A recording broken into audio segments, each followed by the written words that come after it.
Aliansi supporter PSM Makassar merayakan hari ulang tahun PSM ke-107 tahun dengan konvoi akbar dan doa bersama pada Rabu 2 November 2022.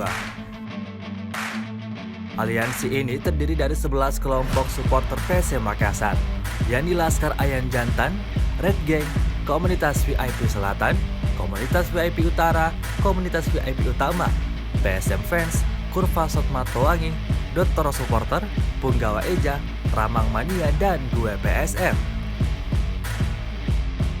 Konvoi diikuti 500 supporter, start di Benteng Fort Rotterdam, Kecamatan Ujung Pandang, Kota Makassar. Mereka konvoi beberapa ruas jalan Kota Makassar, finish di Stadion Matoanging, Jalan Cendrawasih, Kecamatan Mariso. Ketua Panitia HUT PSM 107 tahun PSM Makassar, Muhammad Al-Fajri, mengatakan Stadion Matoanging menjadi finish konvoi sebagai harapan bekas kandang PSM Makassar tersebut bisa dibangun kembali. Fajri menjelaskan masing-masing perwakilan supporter akan melakukan orasi.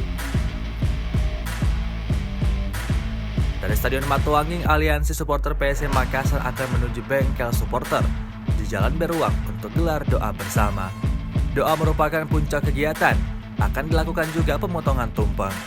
Di usia PSM Makassar ke-107 tahun, Fajri berharap manajemen PSM Makassar bisa mempertahankan capaian William Jan Pluim CS. Saat ini PSM Makassar berada dalam persaingan perebutan Liga 1 2022-2023 dan berhasil menembus final zona ASEAN AFC Cup.